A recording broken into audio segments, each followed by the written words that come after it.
Ladies and gentlemen, welcome to Cast Dice, the podcast that explores the great big wild world of tabletop gaming. It has been said many times, mostly on this podcast, that we are in the middle of a gaming renaissance. There are just too many good games to be played out there right now. You could be spending your hobby time or your hobby dollars on, and it's hard to know, what to play next.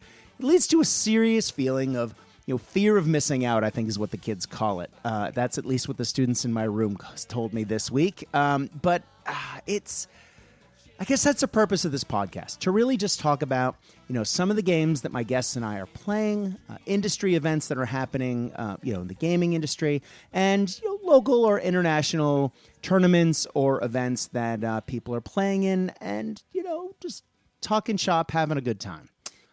Now, this podcast is, has largely come about because of my love of gaming. And my love of gaming, though it started in, fairly weird places, actually probably fairly boring places with Car Wars and Battletech and D&D and all those games back in the 80s, there was this weird loophole. It was like a black hole that I stepped in and got sucked into in the very late 80s and early 90s. And I sort of fell into a gaming vortex that sort of took over my life and became my profession and eventually led to me living in Australia. And that was a game called Warhammer 40,000. Now, we're not going to talk about that per se, but we're going to talk to the man who basically wrote it. The man whose name is on so many books on my shelf, I don't know where to begin. The godfather of modern wargaming himself, the big poobah of gaming. It is my intense pleasure to welcome Rick Priestley to Cast Dice. Rick, welcome. Hi, Brad. I'm really looking forward to meeting this person you describe. He sounds really interesting and not at all like me. Oh, Rick, come on. You know that you are a big deal. All humility aside, it is truly an honor to have you on the show today. Thank you so much for coming on. And I know we're going to talk about probably Warlords of Erawan for a good chunk of this episode, it being a game that I absolutely love and a game that you've recently written. But Rick, before we get into, what you've been doing professionally, what have you been doing hobby-wise? I mean, I know when we play your games, as a kid, I sometimes wondered, I wonder what Rick plays. So Rick, what are you playing? Well, when you say hobby-wise, I mean, my hobby is really creating games. So there you go. There's no distinction, and I'm so retired anyway. So what I do with Warlord, or what I do with Lucid Eye, or Wargames Illustrated, or any of these other people that I do bits of work for, like Guy Bowers of Wargames Soldiers and Strategy. I mean, they're all just people. They're all people I know. So to a large extent, they're all mates. And I don't do real work. I just mess around. Well, I like the way you mess around, sir. And if what you're doing now is retired, yeah, that's pretty impressive. I decided that from now on, I was pretty much going to take the attitude that I was retired.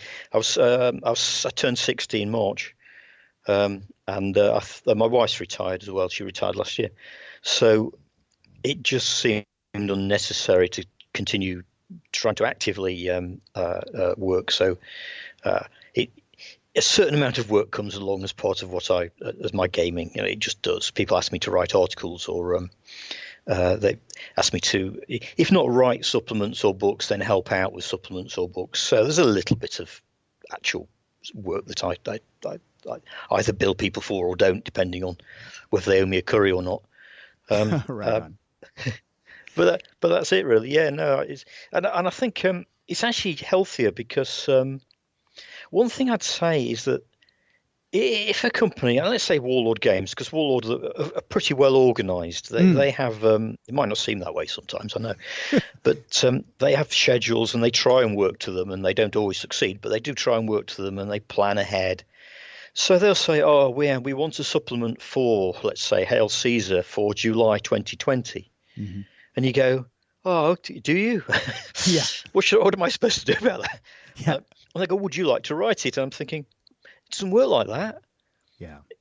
I wake up one morning and think, "Do you know, I saw something last night, or I read something last night, or I've been to working my way into, say, the first century AD wars of such and such."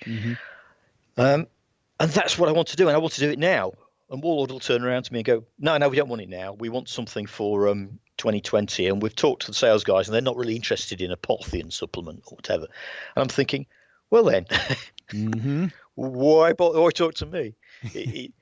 If you can't marry the enthusiasm with the product, then you're working in a vacuum. If it's not fun to do and you don't want to do it, you're not inspired to do it, then why do it? Yeah. Just to hit a schedule. And it was like that at Games Workshop. Everything was schedule driven.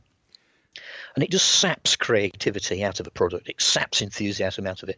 And it means you can't work as a team. Because when you're a bunch of mates and you tend to experience things together, you often want to do things together. And you really enjoy something like I've been playing in various campaigns around with the Perrys, including Wars of the Roses campaigns in particular. We're using the Hail Caesar rules. Nice. And but the guys are all enthused about it. So Alan Perry or Mike Perry, I think in this particular case, came up with the rules for the campaign. So the campaign rules have been done by Mike. Together, they've painted or had painted whole armies of models, which are beautiful. They both take photographs of a fantastic standard. You might have seen them on the Perry Miniatures Facebook page. Oh yeah. And I sometimes share them usually if I'm involved. And they're just beautiful. They really have an eye for photographs, and they have an eye for the terrain, and they're just something special. And it inspires you to want to write that supplement. So you pull all these things together. You've got the photos, you've got the game rules that have been done by someone else and can be polished up. You've got the experience of actually having done it.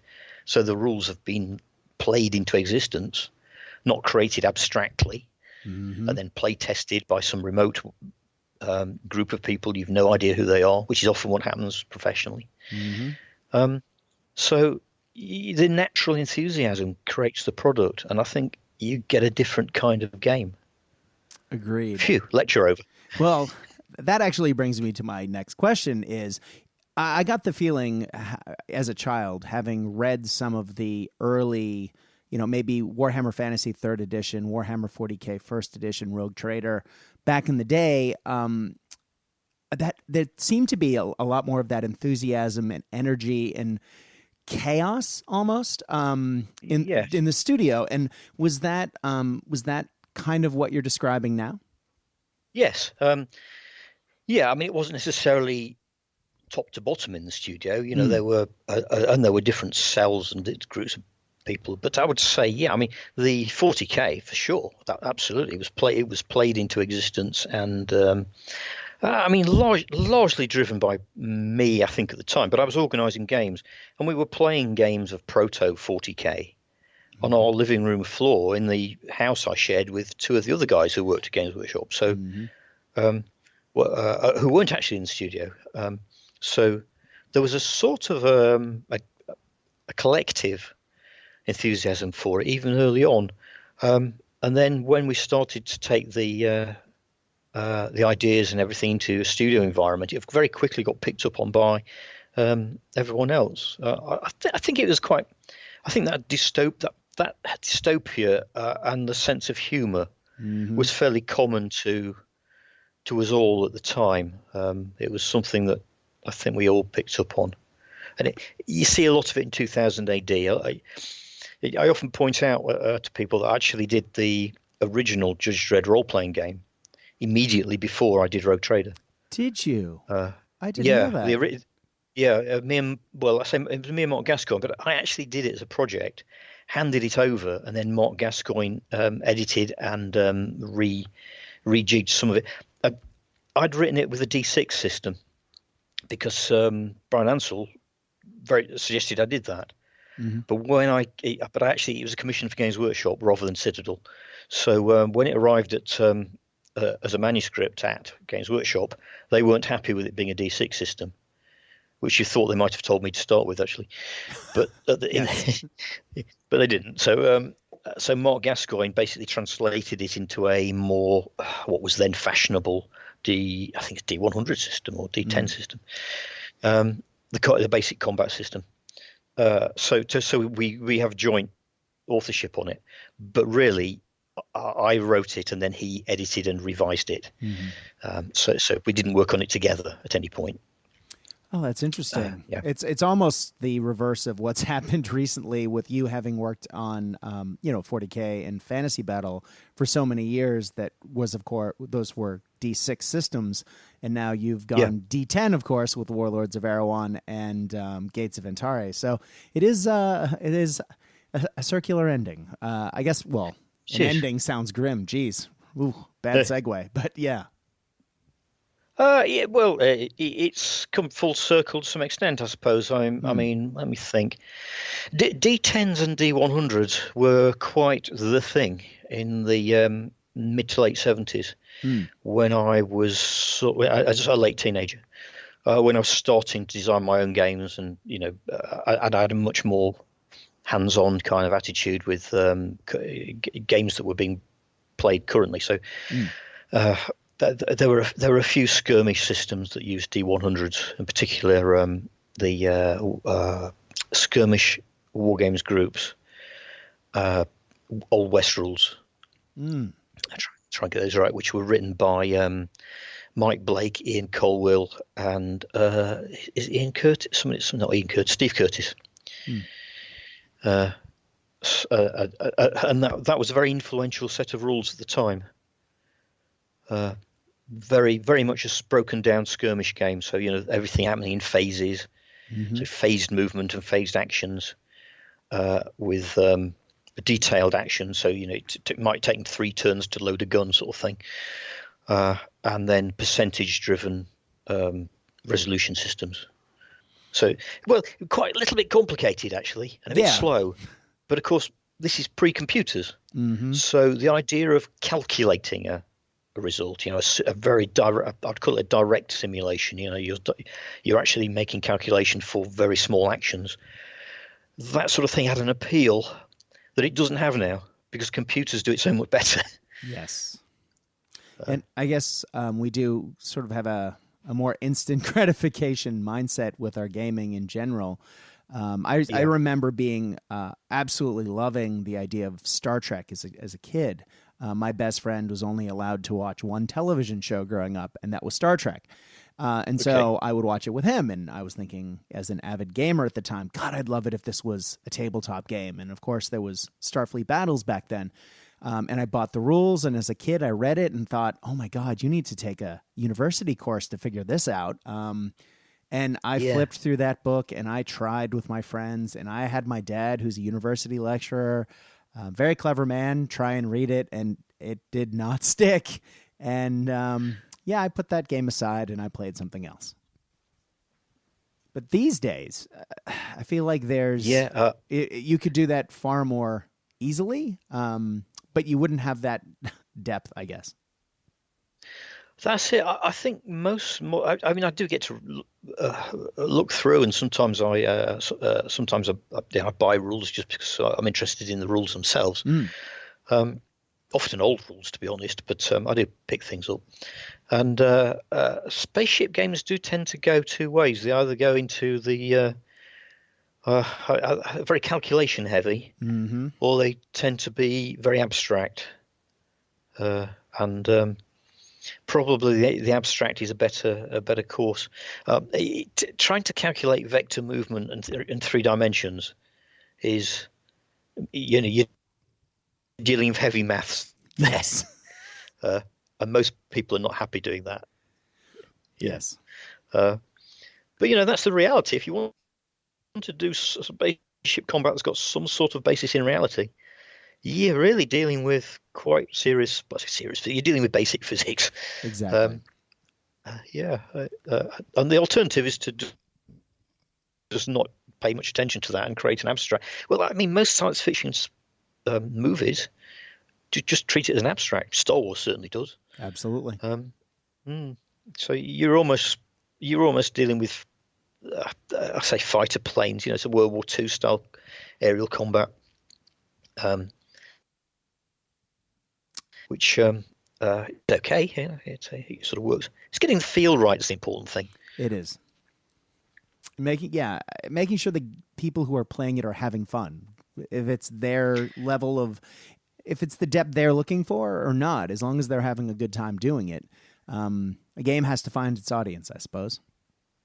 It does, yeah. People's idea of fun is different as well. Yes. And I see games which I think are perfectly good games or entirely successful games described often as being quote for kids, or you know, for if the children, their audience is obviously children.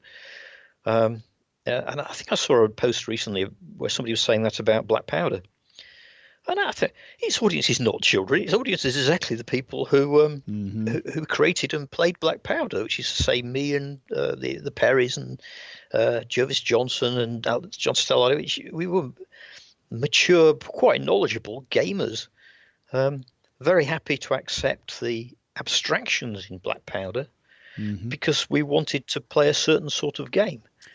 You know, and I think that sort of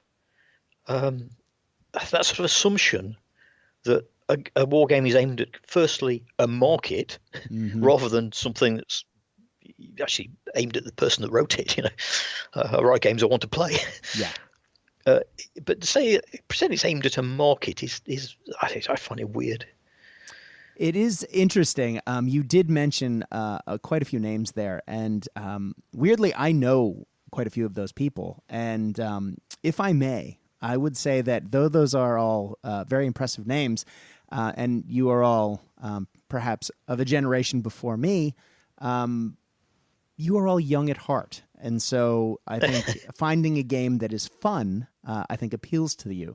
I mean, as you said on a Warlord cast previously, Black Powder is sort of an evolution of the original War Master game, is it not? So to take a game that was fun and built on a system that has evolved over time, I guess it makes sense that, you know, it is literally built to, I guess you wouldn't make a game that isn't built to have fun. I don't know what I'm saying, but yeah, no, I think that's right, Brad. It's that young at heart might be one way of putting it. Childlike at heart might be another.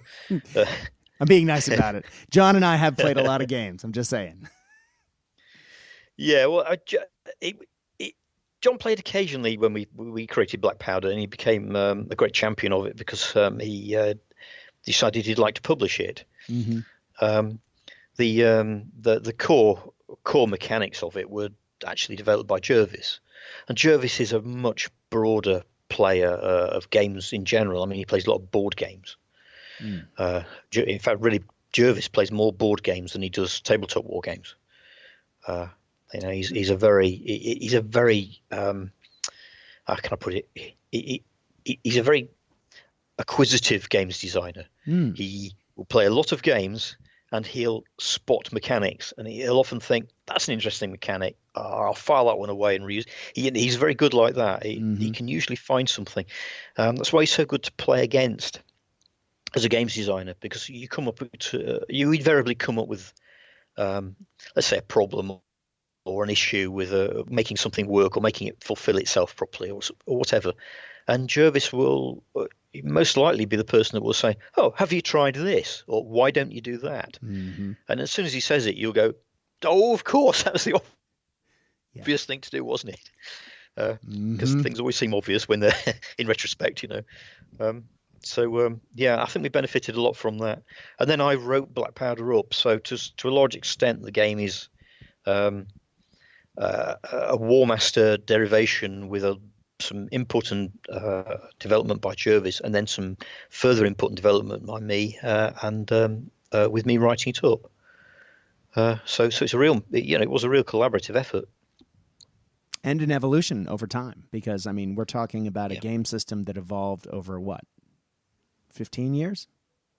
I guess so, yeah, and continues to do so, really. The Hail Caesar was obviously a development of Black Powder, as was Spike and Shot, which Steve Morgan wrote.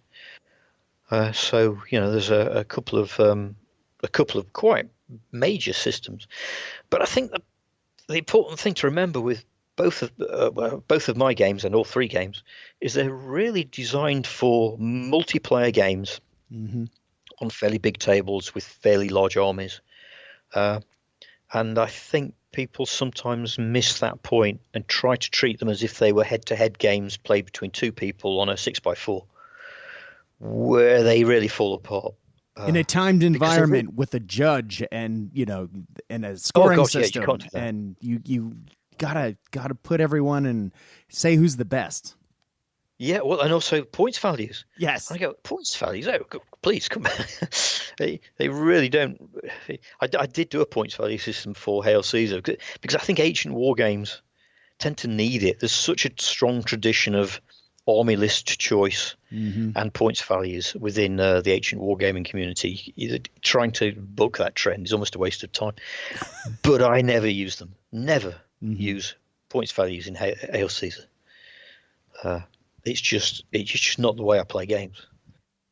Yeah, for example, I never even play my new Erehwon game with points values. It's something that I don't habitually do. So although I've got a points value system there, and I obviously I have worked out points-based armies to play all the people who want to do the same. But on the whole, what I like to do is create a scenario or a story for the game that will have objectives, it'll have places, it'll have troops coming in from different directions at different times. It might have third-party people wandering about, or elements that are completely out of any of the players' control. And create a little, almost like a role-playing scenario. And I do that with the Ancients games and the Napoleonic games as well. I mean, that's how the Perrys organised their war games, actually. And in that kind of environment, points values they're neither here nor there. Yeah. Yeah, I was going to say you definitely have a points value system for Erehwon, because I've been embarrassingly, I probably shouldn't admit this, but I've been reverse engineering it to come up with a few of my own lists.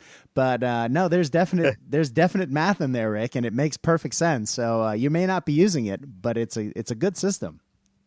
Well, I've a lot of experience of doing points value systems, so it wasn't that hard. There are a few bits in Erehwon where I think I've underpointed or overpointed things a little bit, and I did revise some of the points values recently because some players pointed out that there were a couple of slightly poor calculations, particularly with flyers, and I just upped the points value. I just added an abstract for those. And in a few of the cases, what happens was Warlord Games published all the army lists as part of the game, which I hadn't really intended, and then gave me no time to check them.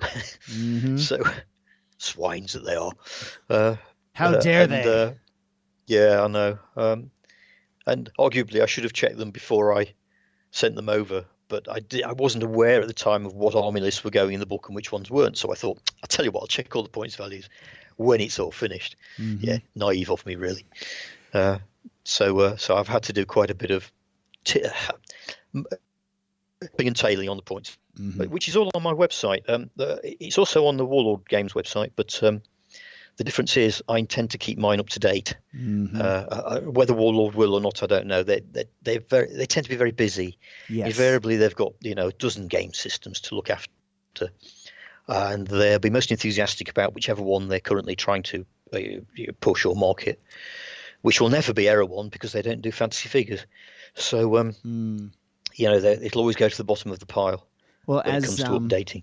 Well, as host of the Warlord podcast, let me tell you, I don't know what you're talking about there, Rick. That said, I think that is a perfect opportunity to talk about your website. And I'm super happy. I mean, you mentioned earlier that you're retired, and yet in the last couple of weeks, we've gotten an updated army list for every army in Erawan, in the Erawan rule set. We've got an FAQ updating a couple of the rules. I mean, it's only a couple pages because it didn't need a lot of updating, but there's some, important clarifications in there. And you've put out 2 entire new army lists, the Lizardman/Snake Man list and the Samurai list. So for a man who's retired, Rick, I don't know where you're getting the time to do this, because that's another, like an updated 11 because lists. I'm retired. Well, yeah, there you go. But none of those things earn me anything. They're all done as a hobbyist. I've not done those in any professional capacity. There's no, they've just, True. I've done them because I wanted to do them. So that's what I mean when I say retired. Yeah. I've done things I wanted to do rather than things which were nominally going to earn me a living. Yeah. No matter how modest.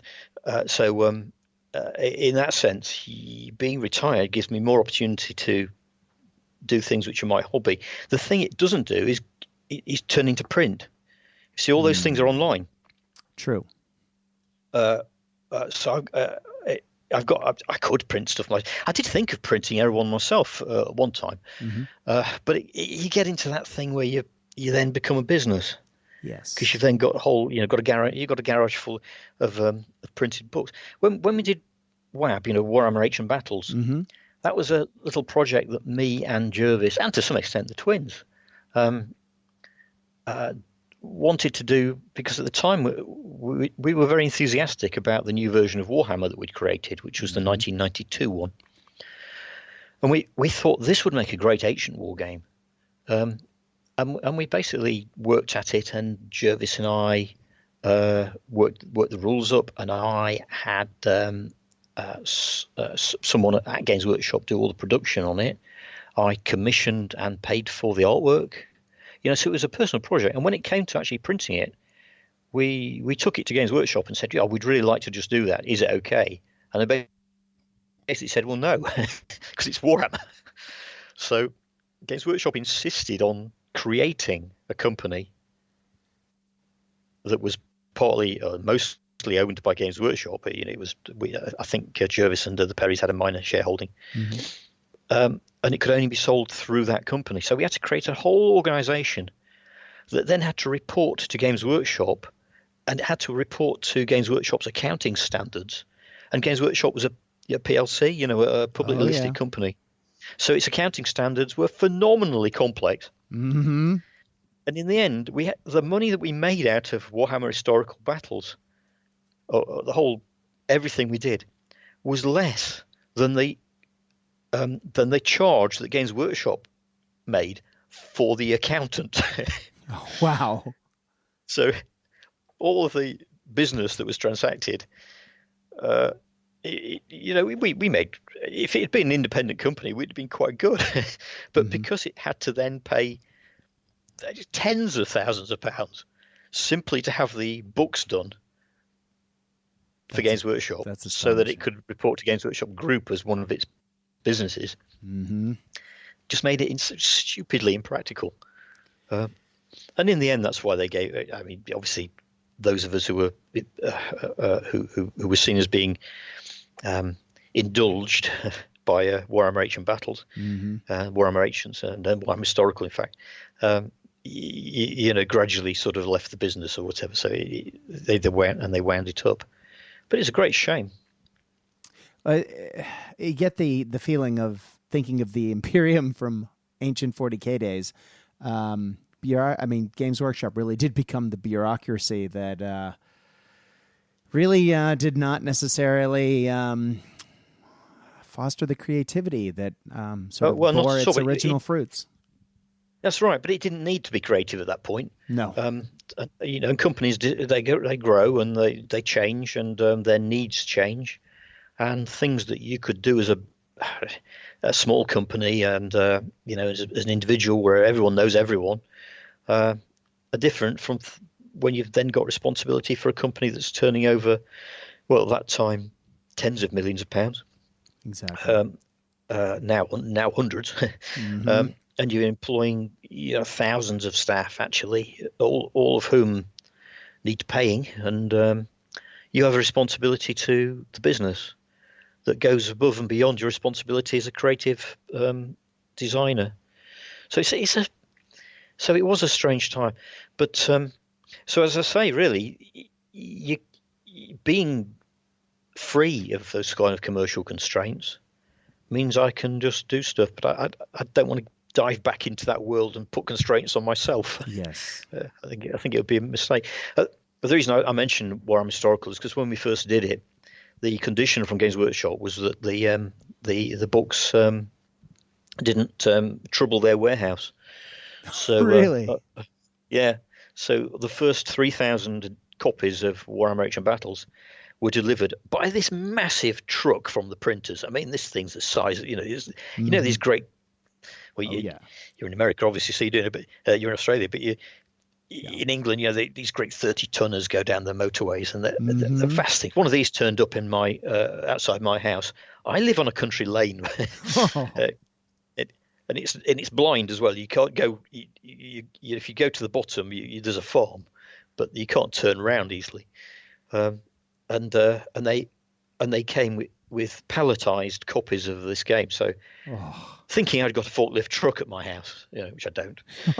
So we had to climb on board this truck and break down the pallets into boxes, which we then had to carry into my garage. Well, my garage is accessed via it's either via a neighbour's house, because I share access with a neighbour quite. Where I lived, like a converted farm building, and we actually ended up carrying them through the house. So me and I think both Perrys that had arrived to look after this. One of the Perrys has only got one arm, of course, and we had to carry 3,000 books and stack them into my garage. And I don't want to have to do that again. No, not at all.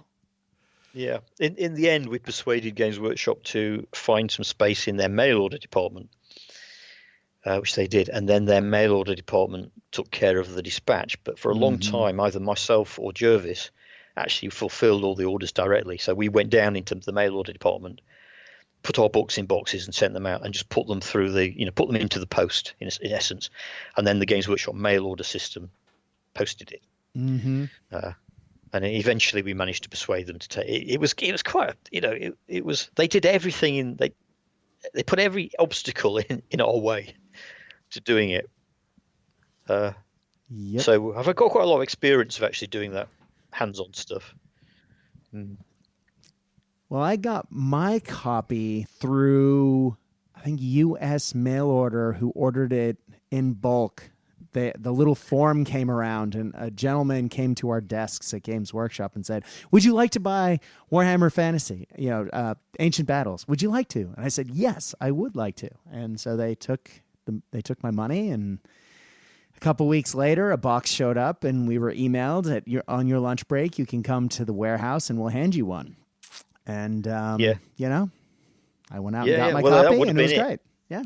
We see that sort of like circumvents the system, doesn't it? It does. I think people just found ways of circumventing the system, and that was the staff for sure. A lot of our staff enjoyed it. Yes. I was really pleased with it. I thought it was at the time, I thought it was a really positive contribution to the Wargames world and to ancient wargaming. Yeah. Well, it was my first Ancients game. It was the first game that I ever played that wasn't. I played all those other games previously that I mentioned earlier in the episode, but the first ever proper miniature game I ever played was Warhammer 40,000, and so I was playing Warhammer Fantasy and Warhammer 40K for years.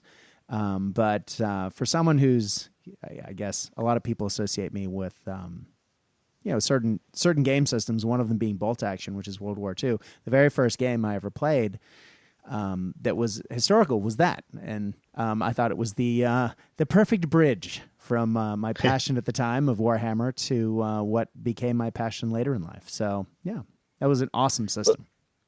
Well, it was the same. It was essentially the same game system, wasn't it? The early Warhammer Yes. sort of morphed into fourth edition, which was a stripped back. I say stripped back. It was more focused on being a battle game than a skirmish. The original Warhammer was set up as a skirmish war game, really.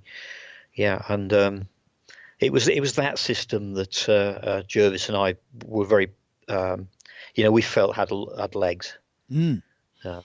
And for a long time, Warhammer was just evolutions of that. I mean, to a degree, up until Age of Sigmar, up through 8th edition of Fantasy, it was still flavors of that. I mean, 8th edition, everyone said it was such a big departure, but if you really looked at the core mechanics, a lot of that game was still there.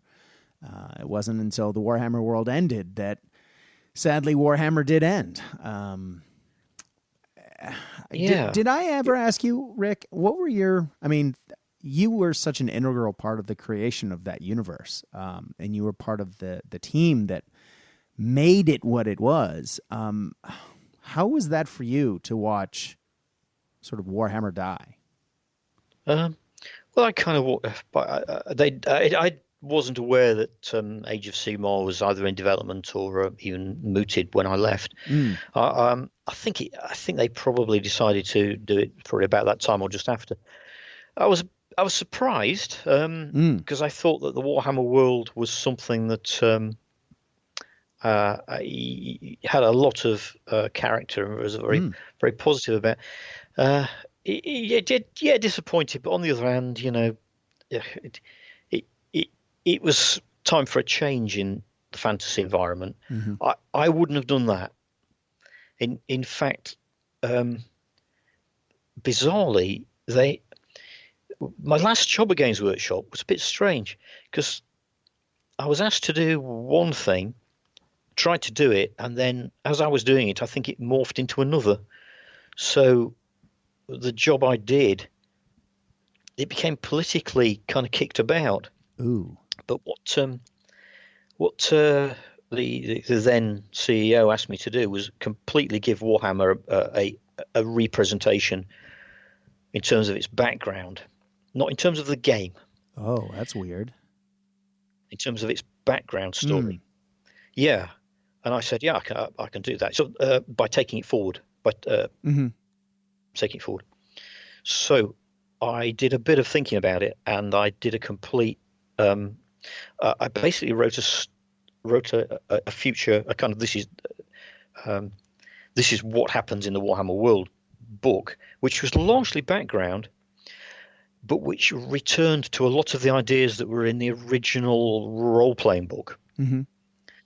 And the premise was that the Warhammer world, as it had been presented for the last 20 years, since the 1990s, was kind of an angle on it.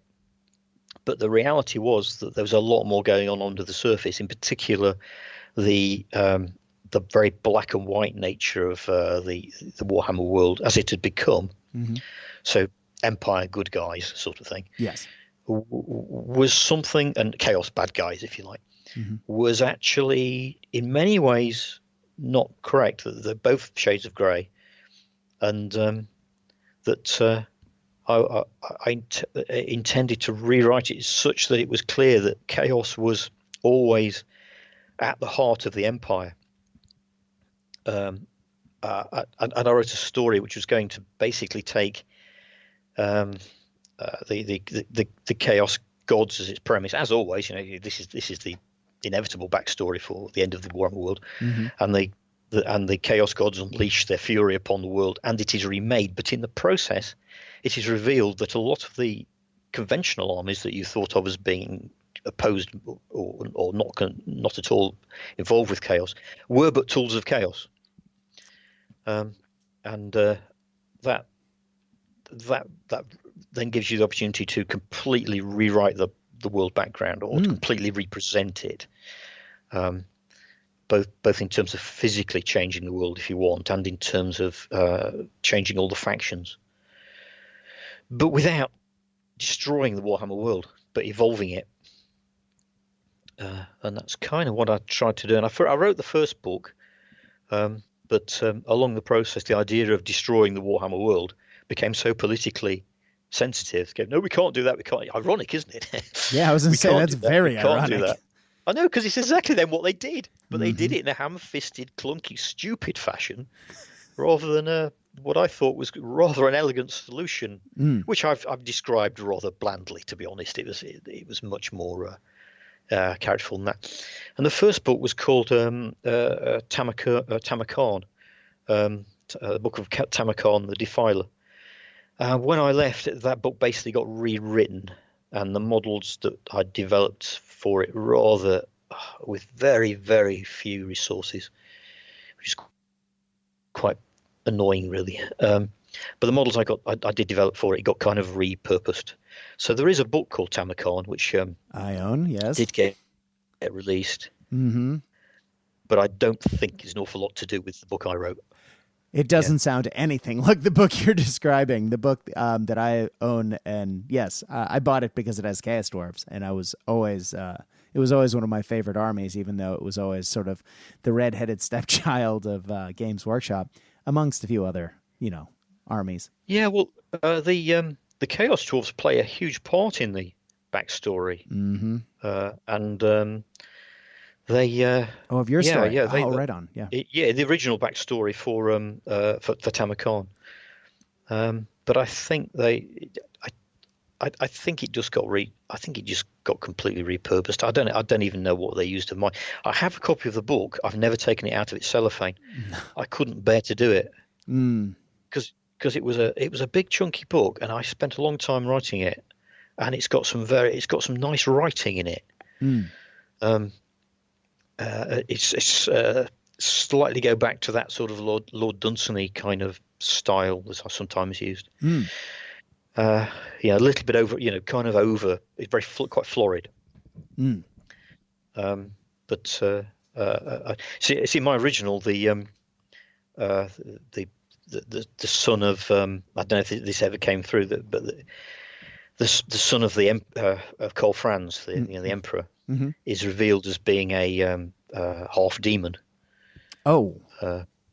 Who was captured by Chaos Dwarves and raised by Chaos Dwarves, so he becomes a kind of a half demon Chaos Dwarf trained mastersmith, who then goes back to claim his inheritance, sort of thing, on a dragon. Oh, I think that dragon model exists, but I don't. Yes, that is not that does not that story does not exist in that book.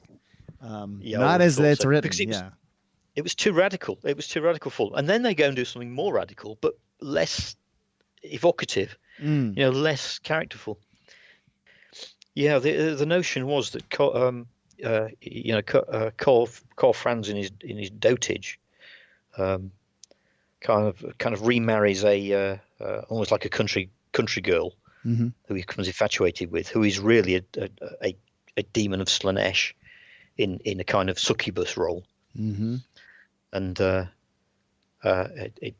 all becomes quite, and they hush this up. So the secret at the heart of the empire is that that the emperors are, or the heir to the empire is half demon monster, but no one else knows this.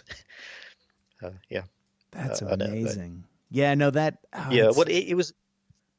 That was what I kind of started at that, and as I say, I worked through that project quite thoroughly, and in the end, I think it all got binned. And as I say, the models repurposed, so the models would exist. So Tamarkan on the Toad Dragon exists, but yes, the backstory for him, I don't know whether it does or not. In his original background, he's a champion of Nurgle. Yes. In his original background, he's called Tamarkan the Defiler. Tamarkan the Befouler, which I think Games Workshop took offence at. And his chaos power is literally befoulment. So he bursts upon the Empire and bathes in the River Reich. And as he bathes in the River Reich turns into an open sewer. And from this sewer, this great flurry of Surrey, this crap river goes right to the sea, and also and from this foulness emerges all these creatures of Nurgle.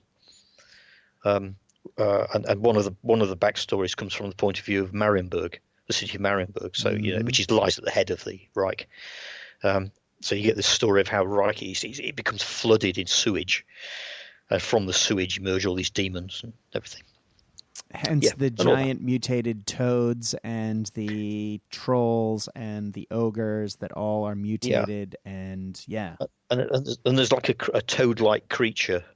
I can't remember what it's called, but that emerges from these, like a toad demon. Yeah, so it all fitted in with that, and I was quite proud of it. I thought it was one of the best things I'd done for a long time. But it really, I couldn't get anyone on board with the notion of changing the Warhammer world. Irony. So you basically got flushed, and so, as I say, someone else, I think it was Alan Bly, who was quite a good writer, rewrote it very quickly. I have to give him his credit. Around the models, and as I say, I haven't looked at it because I can't bring myself to do it. But and that opportunity was lost. So when I look at the change to the Warhammer world, I kind of feel that. If you see what I mean. I do. It reminds me of that. That's why I don't want to. I just don't bother to turn you back on it. Well, let's take a strong step away from possibly sadder older times and what could have been into what you've created now and what we've gone into. And I know that you've said previously that you've created Warlords of Erawan specifically so that you could play with the toys in your cupboard. But maybe you talked about it a bit on the Warlord cast, but maybe talk about it here a little bit as well as to the idea of a fantasy game that has no background, that is miniature agnostic, that works for anything. Talk us through that process, Rick, because I know you had a lot to say before. Yeah, sure. Well, again, it's to some extent it's an expression of that same idea we were talking about before. Of a hobby rather than something commercial.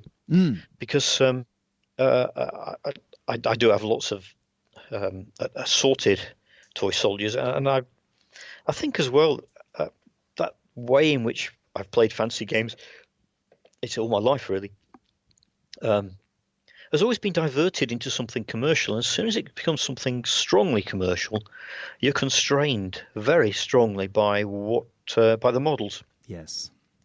And I wanted to do something where I wasn't constrained, and where the fact that there's so many models available these days of such quality, you can just take advantage of it.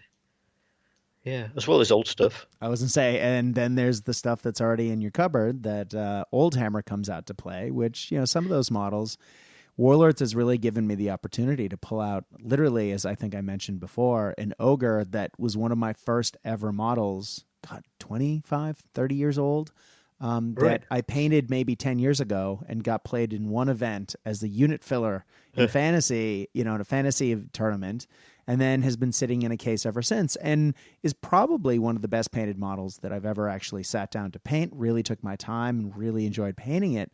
And then it has now appeared in almost every game of Warlords of Erawan I've played because I can field it. Yeah, of course. And to me that's it was kind of like an interesting project. Warlord originally didn't want to publish it, probably for that reason.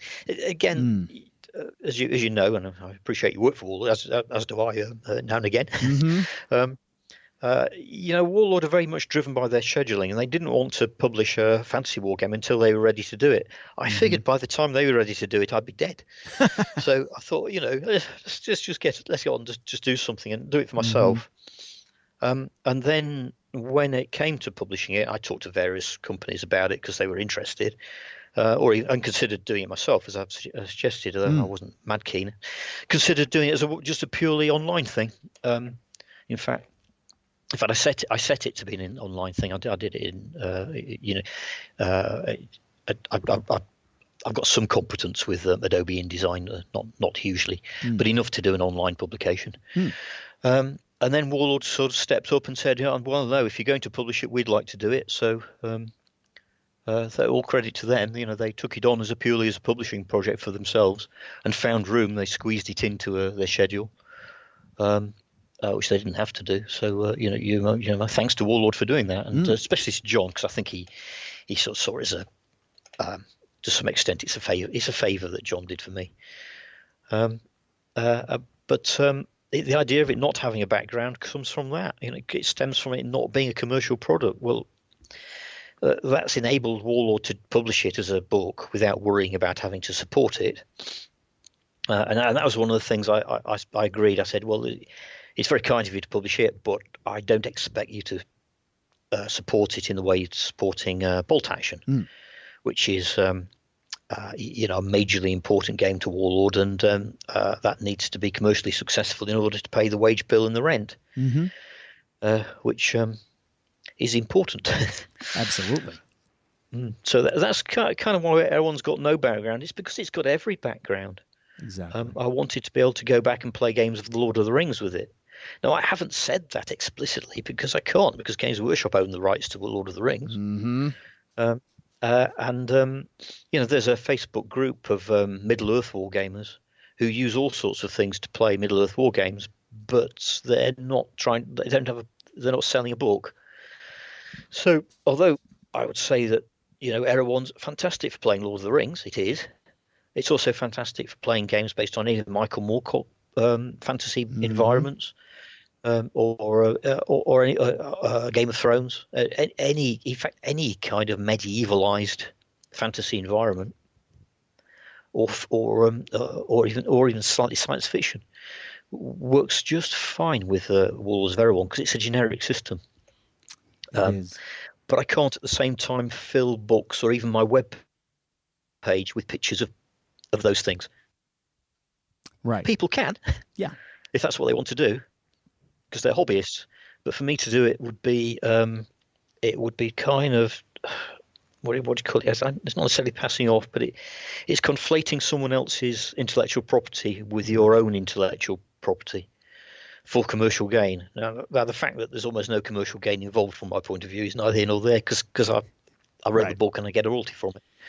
So I can't promote the book using other people's IP, and that's why I tend to use pictures of old miniatures, or of people who have given me permission to use their miniatures. I quite like the old ones. It means you can go and you can drag things out of the cupboard, and like your ogre friend. That's right. And he is a friend, and it's nice to have those models that come back into your life that remind you of another time. Just thinking of what you were saying just then, I was drawn. My mind went back to conversations that were had on many podcasts and online when Age of Sigmar came out, and a lot of people were talking about jumping ship to play rank and flank games in other places. And there was the discussion that the Ninth Age is the new Warhammer Fantasy Edition. It's the fan-based, let's continue this, let's continue Warhammer. And then there was Kings of War that went off another direction. And Age of Sigmar, of course, and all these other places. But people were saying that, some of these games just could not survive because they did not have a background. They did not have a fluff to hook players. And it wasn't till I saw, and largely, I'll admit, I saw wisdom in those words, and I said, yeah, no, I see that. But it wasn't until I actually saw your rules that it clicked that you can create your own narrative. I've been playing the guy who I play with most regularly, my good friend Dave. We play a variety of games. Most commonly, we've been playing Warlords of Erawan and 7TV, both of which are sort of miniature agnostic games. I mean, Crooked Dice does make their own models, but they say you can use almost anything. And in that, you have the freedom to create your own narratives, to create your own stories, to to make the game fun in your own way. And we're just having a blast coming up with weird combinations, throwing them down, creating the narrative on the spot and having a fun game. And it sounds a lot like what you've been doing with the Parries, for example. Yeah. And I think Warlords is perfect for that. The genius in the army list writing, and I know you say you're not necessarily a big fan of using point values in your games, but the army lists themselves are more than point lists. They're sort of all-encompassing, and I think the genius of the way, what really got me excited about the game, besides the way it plays, was how adaptive the lists were, and it was designed to fit a variety of canvases that you're able to then paint upon, if that makes sense. So my hat off to you, sir. That was it was just the genius of the system to me, is just how inclusive it is to how many different army ideas and models that we already have as gamers. But it was designed around that, wasn't it? So and it's a very, very flexible system. I mean, to me, the army lists are essentially points values, not points values as much as stat values. Right. Let's get it right. So you're going to play a game. You need to have the stats, and to some extent, you need to know what individuals are armed with, or what spells they have, that sort of thing. And I couldn't necessarily play a game without an army list in my hand. I think they are useful things to have, but I just don't worry about the points value element of it, because most of the games I'm playing, the points values become irrelevant, if you see what I mean. There'd be an objective where a hero or a character has to do a certain thing or achieve something, and any troops can be sacrificed in order to do that. But if that character is slain, the game's over. So it becomes your objective becomes very specific, and the troops you need to achieve it become specific, and no amount of points values will actually give them an actual value in terms of that game scenario. Thank you very much. I'm pleased they work for you. They definitely do. And I play a lot of games these days, and some of the games that I play are very, like 7TV, for example, which I mentioned before. You have a card for each unit, or a card for a model, and it gives you the stats for that model or that unit, and has the points value for it on it. So when you're playing, you can just set out the cards on the edge of the board for the units that you're playing, and you don't have to flip through a book. Sure. And, having played games for a number of years where you have, these great big books that you're flipping through, it can sometimes be cumbersome. But I thought that the way that you've done the list for Warlords was genius, in that you have each list is its own entity, which then you can download and print from your website, which is its own inclusive. It's got its own little write-up at the beginning, sort of explaining some of your thoughts. Then it, goes from the characters to the units to maybe artillery or monsters. Then you have the stats for everything that appears in that army list. Nothing else, just the stuff you would need if you played that list. And then you get a list of the special rules that apply to every model in that list. So you don't have to go flipping through books. It's great. No, of course. Well, because that's what we were doing. We and somebody, for example, would say, "Oh, can I bring my dwarfs?" And I go, "Yeah, sure, you bring your dwarfs." And I thought, well, he's going to play Erehwon.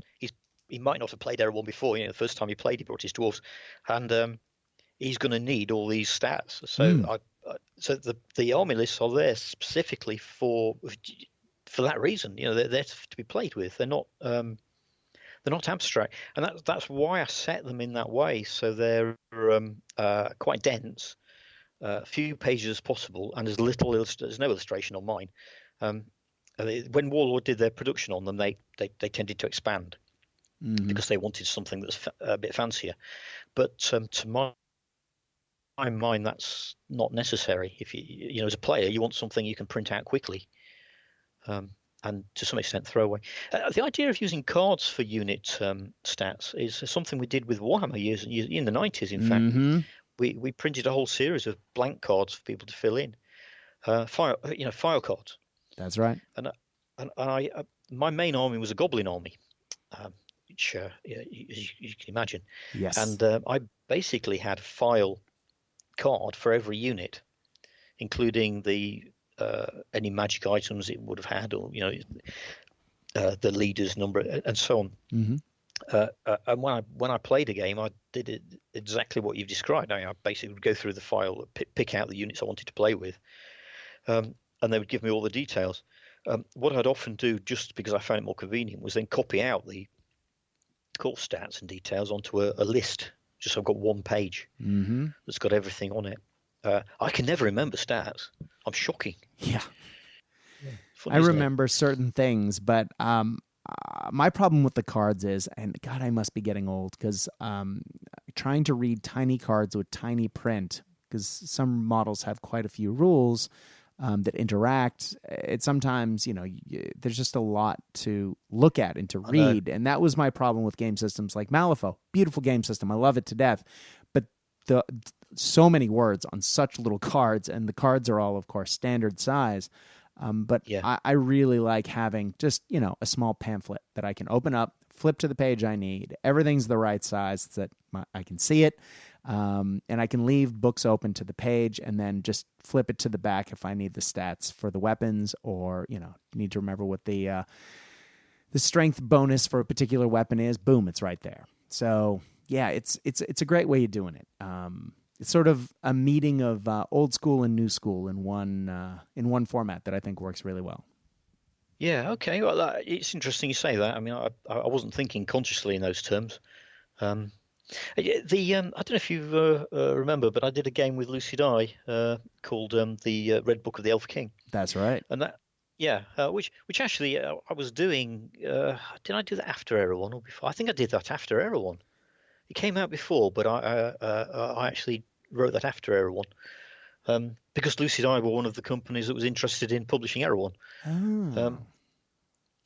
But I said, well, I can't really do that, but I can have I work with them on the on their own game, and in fact, I'm working with them on the moment on a rewrite of their Savage core game. Are you? That looks like a great game. It's an interesting game. I mean, I'm not doing any mechanical work for them. I'm just doing a write-up, because the current book is a little bit all over the place. It's quite hard to find the rules. So I'm not really doing much for them. It's just a bit of I do things with Steve and Joe, and they're really great guys. They're the opposite of Warlord. Warlord plan everything, and it takes forever to do anything. With the Lucid Eye guys, you turn up in the morning and they offer you a coffee and show you the 10 latest models they've made for a completely new theme that they hadn't thought of last time you saw them a week previously. Yes. It's like they're absolutely on point and do things very rapidly, which I enjoy. I think momentum is a important thing with projects of any kind, but you've got to get really an enthusiasm for something, and then you've got to work it whilst you've got it. Yeah, it's very rock and roll, It is. Well, it's maintaining, as you say, that momentum to make sure that things get done, because if I don't do things at work right away, they don't get done. It takes forever, doesn't it? Well, as a primary school teacher, there's usually 20 some odd sets of eyes looking at you and voices calling your name at any given moment. And so if I don't do it immediately, things more important will invariably come up in the next 5 minutes. And I'm sure everyone's day job is like that. So just from my own experience, though, momentum is literally everything. And if I don't get things done, they just don't get done because other things come up. Yeah, that's right, and it's the same with a hobby, isn't it?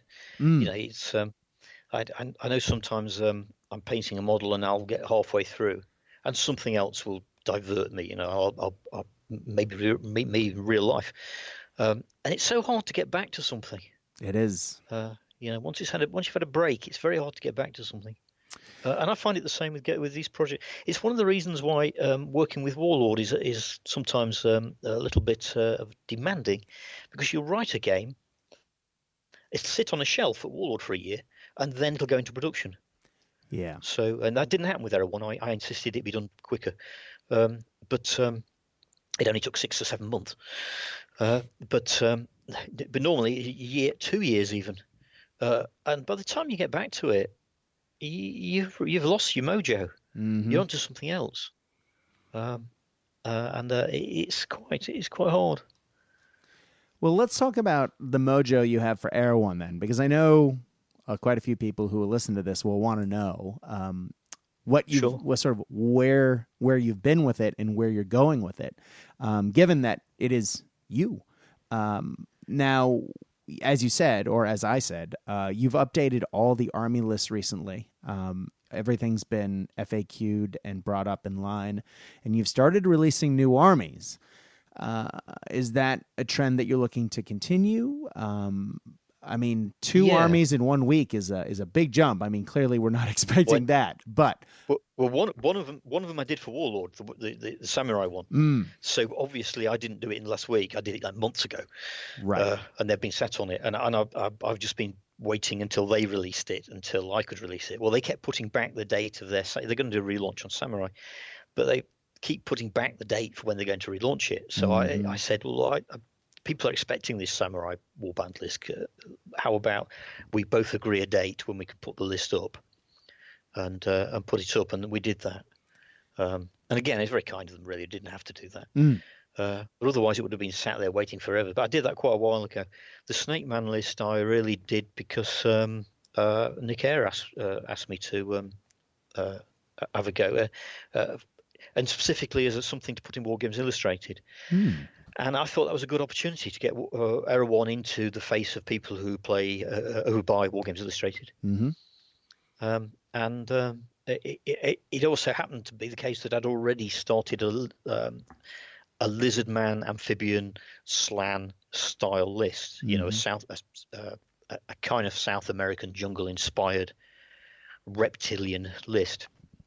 So I'd already half done it, all I did really was I kind of checked through the things that were specific to the Ghost Archipelago background, and I added those in.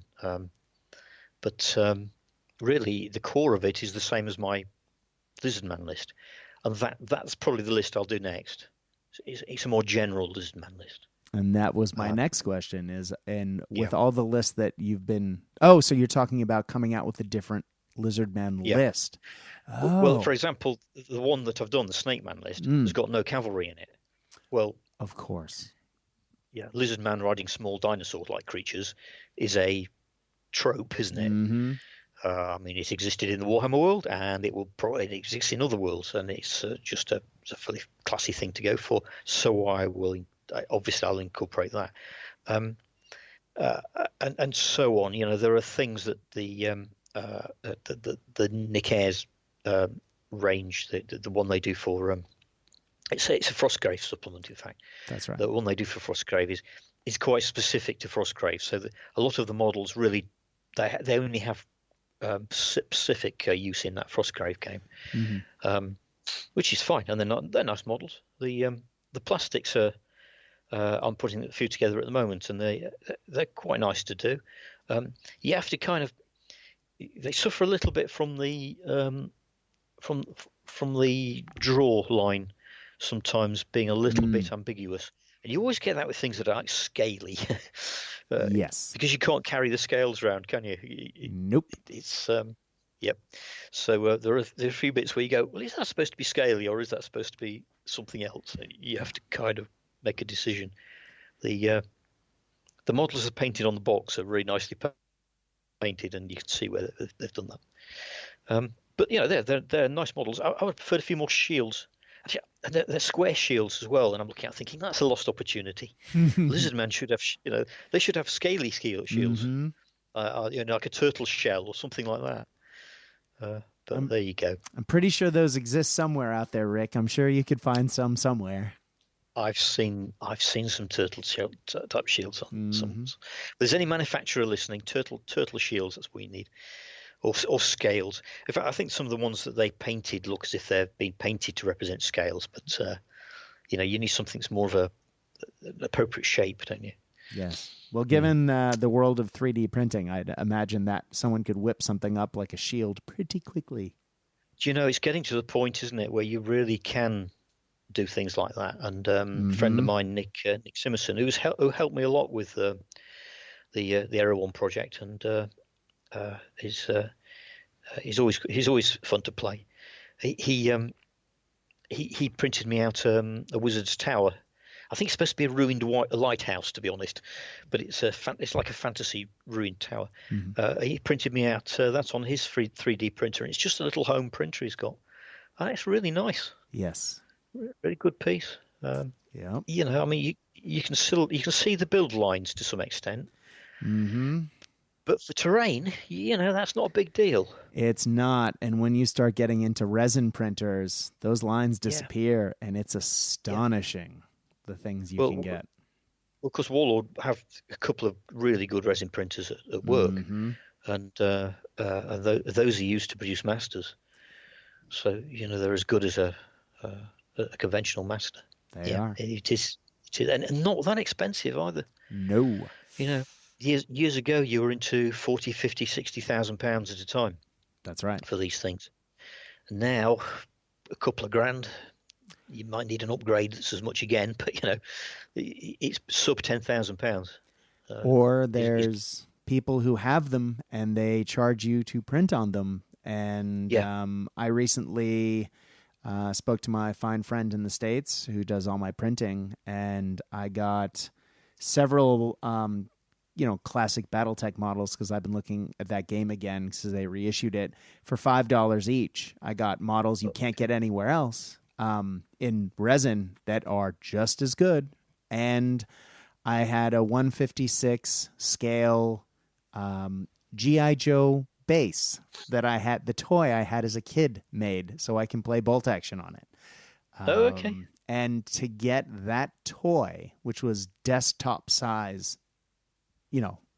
for Christmas one year was the joy of my life for quite a while. And to be able to get that, in 156 scale sent to me for maybe $25 US is astonishing. And it is, isn't it? Yeah, it's just the world we're in, and it's changing every day. Yeah, and it's all to the good, isn't it? It is something to be embraced, I think. That creativity's, coming out more and more and more every day. So where it all ends up, Rick, who knows? In fact, my wife rather astonishingly asked me if I wanted a 3D printer for my birthday. Hey. Which I thought, wow, top woman. Yes. But I said, well, it was a very nice thought, but let's. I wasn't quite. I didn't feel ready for taking that leap. It's not the 3D printing so much as the fact you have to be a little bit technically savvy to do it. And I'd sooner have a look at someone else's first. Mm-hmm. I'm up to it. At this point in my life, I'm much happier recording audio podcasts and paying someone else to print my models. Well, exactly. It's and I'm not a sculptor, so I'd be buying in designs. Yeah. Well, I say I'm not a sculptor. I couldn't do it on 3D sculpting. Yeah.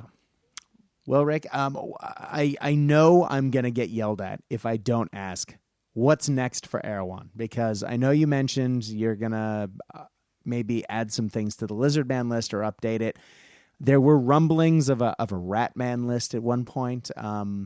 Anything that you can share, or are we keeping the curtain slightly closed as you put your finishing touches on things? I haven't quite made my mind up. I need to finish off the Lizardman list properly, so that will be next. But then the next one I've got on the pile is revisiting the Ratman idea. But as I don't have a Ratman on me, and I don't know anyone who does, I'm a little bit wary of sort of committing to it, because I don't like doing stuff totally in abstract. Mm-hmm. I'll have to play. I can substitute. Like anyone else, I can just use those goblins. They're rats, Yes, exactly. I can play they're ratty goblins. Yes, they're ratty goblins. But I think you lose a little bit. You lose a connectivity. You lose a bit of character when you do that. I'd sooner find someone who's willing to play along, but we'll see. So I was going to do that one next, and then I've got a few kind of things I'd quite like to just put up, including I have the points calculator, for example, and people seem obsessed by the points.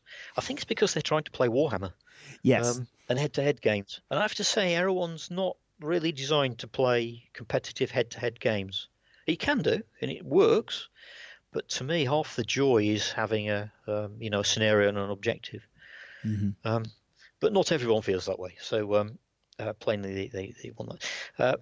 And I think, so Ratman was fairly obvious, but a points value calculator will at least give people the opportunity to think of themselves and feel a bit more confident.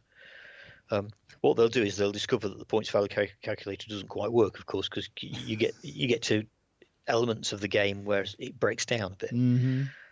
So my calculator tends to have notes in that say if this then that. There's a lot of that. You can't Excel spreadsheet it. No. Which people tend to look for. So I'll perhaps do that and tidy it up first. But I'll do that. And the other thing I'd quite like to do is just a guide. Because I thought it was obvious, but perhaps it's not. This is a base stat line for a human. If you want something to be tougher, do this. If you want it to be stronger, do that. That might be a useful kind of document to do. Because, as I say, it seems fairly obvious to me, but perhaps not to other people. And then I was going to put up my play. I have a basic play sheet and various things like that, which are not the Warlord versions. Which I was going to put up. I mean, the Warlord versions are basically based on mine, but they're in a slightly simpler format. So the ones I use, things like that I can do quite easily. And other than that, in terms of army lists, what things to do. I mean, the Ratman's the obvious. After that, I mean, the world's your oyster, really. I'm not sure if there's anything particularly. I mean, I've covered all the things that I have a personal connection to and enthusiasm for. But you can take any of those things and do more detailed lists that make them a more specific thing. Exactly. In terms of your imagined background or a specific background. But what I can't do is take my list and turn it into an empire list for Warhammer. No. Anyone else can do that, but I can't, and I can't put it up. No. So, when people ask me, is there going to be such and such a list? Often what they're asking me is there going to be a Warhammer Chaos Dwarf list? And I'm thinking, well, Warhammer Chaos Dwarves are a very specific thing. That you can't put them into a generic context. No. So I'm not sure I can really do things like that. Demons is the other one people have asked for, and I would want to do a demon list at some point. I do have demon armies too, or demon forces, so that's something I can certainly do. But I think what they're really looking for again is a Warhammer Chaos list with the classic Warhammer qualities to it, and I'm not sure I'm comfortable doing that. Yeah. Well, as a guy who, I'm putting up my hand here, who literally started one of the long demon threads on the Erehwon Facebook page by saying, "Hey, Rick, is a demon list coming?" Right, okay. Yeah, I am that guy. Sorry, Rick. You're actually talking to one of those people. I have, but that's because I have 4 figure cases filled with demon models that I would love to use. One of those is an army of floating eyeballs that I sculpted when I was, whacked out on no sleep and jet lag on a whirlwind trip. I was back to the States for a wedding, and I just hadn't slept in a week, and so I bought a lot of sculpting putty and sat in a lot of airports and sculpted floating eyeballs that I then painted when I got home. And look, it's as generic as it gets. What? If you don't mind me plundering your IP. Please. Plunder away. I'll send you pictures of the models and what I've used them for. There we go. Done. Yeah, well, I think Ernie Baker did a game which has some similarities to Erehwon, which he called Fanticide. Oh, yes. Which I think that had a sort of floating eyeball kind of thing going on. It sort of had it had eyeball monster. It'll come back to me. I'll have to check that out. I remember thought that? no, I've heard of it, but I didn't realize there was an eyeball thing. It wasn't until years later that somebody pointed out that the obvious Beholder D&D similarity. But yeah, I hadn't. When I thought of it, I don't know why I thought of it. I don't know where it came from. Floating eyeballs, but it was a thing, and they're all yeah. They're weird. Well, we'll have to do. I'll do you a flying eyeball list if you like. Oh, Rick, you just made my life. That is amazing. Yes, please do that. It might be quite short. Are they different sizes? Do you have small Yes, ones and big ones? I do. Yeah, okay. Yes, and then there's flying Do you tongues. have eyeball swarms? This is getting quite a big list already, isn't it? Yeah. All the heroic eyeballs. There's a giant heroic eyeball, and there are giant chompy Pac-Man heads, and there are flying tongues. So yes, it gets very weird very quickly. And there's a chariot of tongues pulling a giant flying eyeball. It's bizarre. Yes, I don't know why or where. I'll send you pictures. Yeah, absolutely. Yes, please do. I'm not sure there's many people who will find much use in this list other than yourself. But Yes. you could start a trend. Well, okay. I am going to stop talking about myself and get back to you in a sec. But I gotta. So years later, I'd put pictures of this list up on the internet, and there used to be an internet forum called Warseer. It was a British, yeah. So I went on Warseer, and there was because I often used it as Demons of Tzeentch way back when, even though it wasn't. And somebody said, I saw pictures of this army online, and it got me going, and I really wanted to do it, so I made it. And he made my army, and he did it better. To be fair, it was 1,000 times better, but it was literally the same models. He had sculpted them his own way, and it was one of the first things I'd ever sculpted, and so it was very, very basic. But he had added just that next level of detail, and I messaged him and said, "Hey, that army looks familiar." And he went, "Oh my God, you're the guy! Can I see pictures of your army again?" And so because he'd seen it somewhere and had, it had gotten a bee in his bonnet, and he was almost, perfectly identical unit for unit for what his representations were.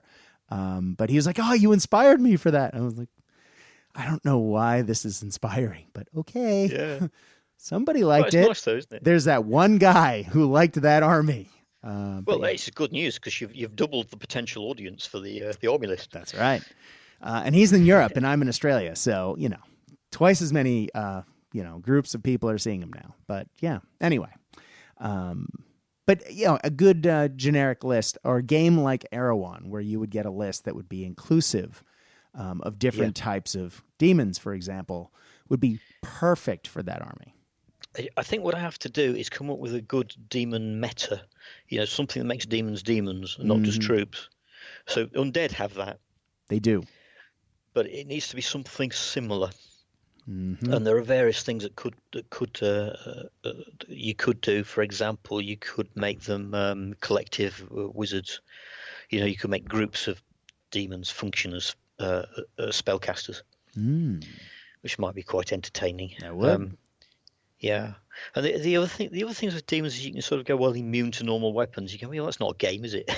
No. You need to be wary of that kind of stuff. Mm-hmm. So they tend to end up being very magic-y because of what they are. It's true. Yeah, and an Erehwon isn't a magic-y game, really. No. So there is that, but I did think of something along those lines. It's one of those things where I think a generic list, vaguely based on a kind of Christian mythology or the concept of demons in a broad sense, would be the best start for it. So that people who've got specifically, let's say, plague demons, Nurgle-esque demons, that's quite a common demon trope, really. It is. That's not a you can get away with that as a kind of the Four Horsemen of the Apocalypse sort of thing. Mm-hmm. There's an element of that. I think someone, it might even have been yourself, suggested something based on the on Dante and the Circles of Hell. That was in the same thread, but that was not me. But I went, ooh, okay. That is a great idea. Yeah, I looked them all up and I thought, well, they're interesting. They're not, but they tend to be rather moral, right? Yes. So I'm not too sure that kind of works. But it depends on how much on the high horse you want to get there, Rick. I mean, you can make this Erehwon could be your morality play. It could be you're putting the stamp on gaming forever, morals in gaming. Yeah, that's true. Well, I think the one I found was the most interesting was the circle reserved for people who committed fraud. So you've got a completely fraudulent demon army. You're allowed to cheat, so you can choose your points value to you just sneak in some extra points, and as long as no one finds out, you get away with it. Yeah. And if they do find out, you claim your fraud. You play your fraud spell. Yes. Oh, that is a mechanic in a game somewhere. I can't think of the game system now, but it was you can. It's Blood Bowl. You can cheat unless you're caught. Right. Yeah. Cheat unless you're caught. Mm-hmm. We used to play that with. You wouldn't remember probably because it was a very British thing. There was a game called Colditz, which Osprey have just re-released actually in the last few years. Oh, have they? Nice. Yeah. But the original game was 1970s, based on a TV program, itself based on or inspired by the prisoners escaping from Colditz Castle during World War II. Oh, wow. And in that game, I don't know if you've played it.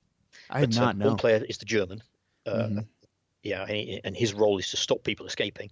And all the other players represent the British or German or, British or French or mm-hmm. Dutch or American prisoners of war. And their objective is to escape, and the person to get the most people out first wins. Mm-hmm.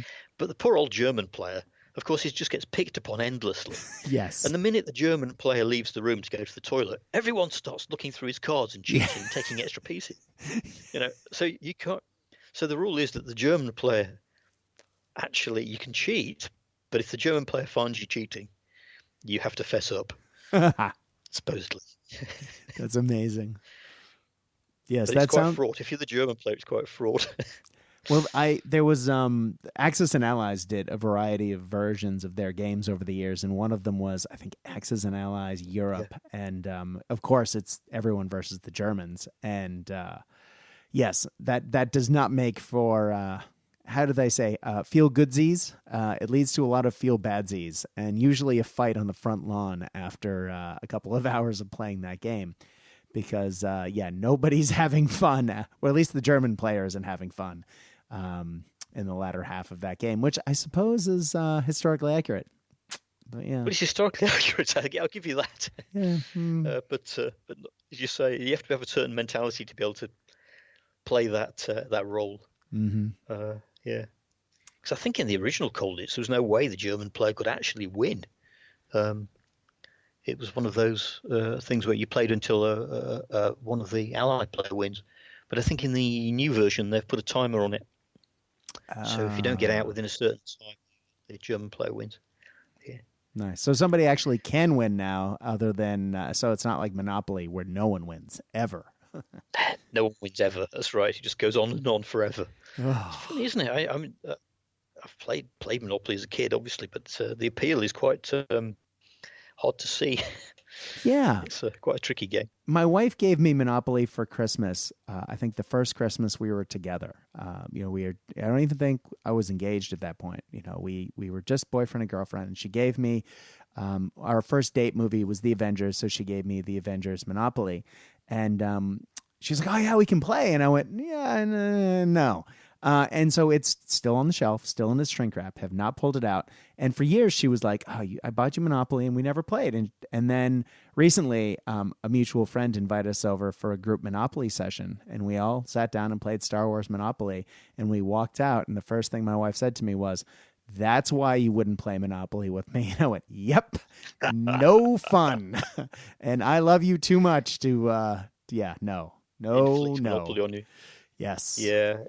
I have a few Monopolies. I think I've got a Catopoly somewhere. Oh, do you? Monopoly with cats, and there's people, or Lindsay's bought me over the year, or I've bought her maybe, just because the theme's interesting. But I don't think we've played any of them. Yeah. Yeah. Not if you love the people who you are around. Yes. No. No. Well, Rick, I think when we start talking Monopoly, it might be time to call it a day.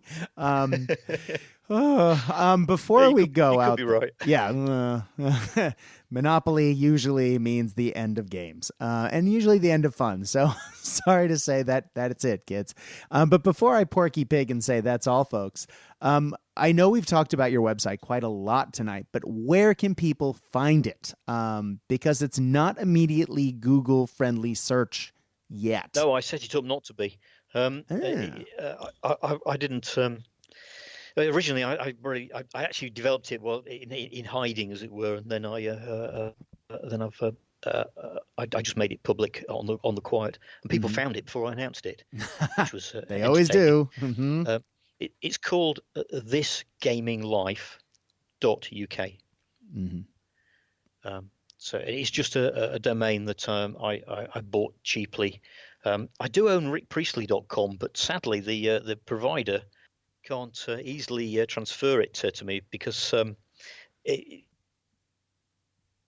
email I gave them was my old work address, my old Games Workshop one. Oh. So I'm thinking, curses! I'll have to just wait for that to come round or something. But I thought I would do that. I think Warlord actually got Erehwon as a domain name, so I thought I'd use This Gaming Life, which is the name of the column I write in Wargame Soldiers and Strategy magazine. Of course, WSNS. I thought I knew that name from somewhere. Yeah, so that thisgaminglife.uk. That's right, thisgaminglife.uk. If you, you should be able to find it fairly easily. And if you can't, then if you go onto my Facebook page, if you just type Rick Priestley, you should find that. If you don't already know where it is, and there are links on that. And look for the picture of the handsome gentleman in the uniform. Yeah, that was something that I think one of the Perrys did. When we do our campaigns, I'm starting off again now, aren't I? When we do our campaigns, the Perrys always do little character pieces for every single participant. So what they'll often do is take a historical picture, usually based on the character that you're actually portraying, and do a head swap and do a bit of Photoshop work on it. That's awesome. And some of them are very good. Yes. And I used that one. That was me playing the role of the French commander during the American War of Independence campaign. Nice. Oh, that's awesome. So there you go. There you go. Well, ladies and gentlemen, as Rick just said, please look him up on Facebook under Rick Priestley, of course. That's Ley for those spelling impaired people like me, and thisgaminglife.uk. And if you have not checked out Warlords of Erawan, that is Warlords with an S, and Erawan is nowhere spelled backward. If you have not checked that game out, yes, it's all backwards. It is fantastic. It is easily one of the games I've played most this year, and I've been playing a lot this year. So it is worth a look. But Rick, thank you. As I said, probably ad nauseum before we started recording, and I know we've talked many times. It is a wonderful opportunity for me to fanboy out whenever we talk, and I thank you for your patience as always, and for coming on and just talking shop, because it's been fantastic just chewing the fat and reminiscing and talking gaming in general. Yeah, we've blathered and put the world to rights, haven't we, Brad? We have. We have. The only thing we have left to do is talk about my dog, and I think that'll be. Give him a pat on the head from me. I will. Always do. My dog has gone to sleep in the other room. I think he's a bit warm for him at the moment. Yeah, well, mine found a cuddly little spot next to where I've been podcasting and has been snuggled up next to my knee because, unfortunately, while you're getting warmer, we're getting colder. And All right, officially, as we start talking about the weather, that is officially the end. And as I said, thank you again, Rick, for coming on. And guys, you at home, thank you for listening. As I've said many times on this podcast and on others, podcasts don't cost anything, but oftentimes time is more precious than money in some of our lives. And I do appreciate this being a one-man show, so to speak, you taking the time to listen to Cast Dice today. Thank you very much. If you have any feedback for the show, be it positive or negative, as always, you can find me on Facebook under Cast Dice. That's CASTDICE. If you message the page, I'm the only person who responds because I'm the only person on it, and a guaranteed response as soon as you send it. Thank you very much, everyone who's been giving me feedback. We have been taking on requests, and I do have a few special things coming up in the coming months. I just have to get through report writing season. Mid-year reports, primary school teachers, least favorite thing to do in the world. But that said, when you are playing the games that Rick writes and that we enjoy playing, I hope that your dice roll hot. I hope your beverages are cold. But more than anything else, we at Cast Dice hope that you are having fun. Good night.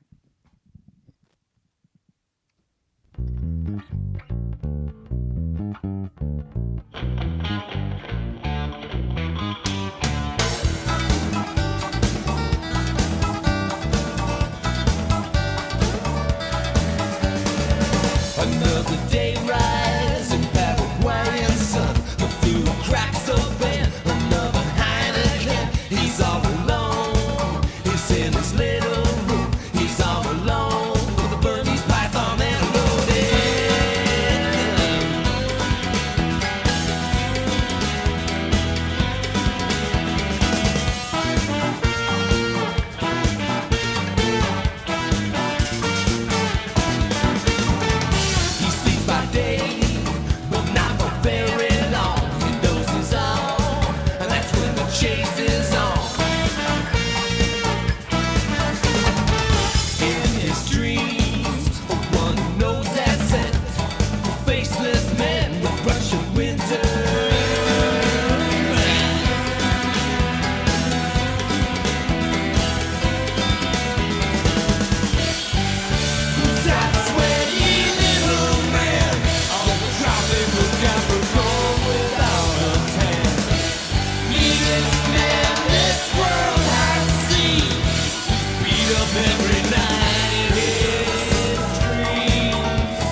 and that track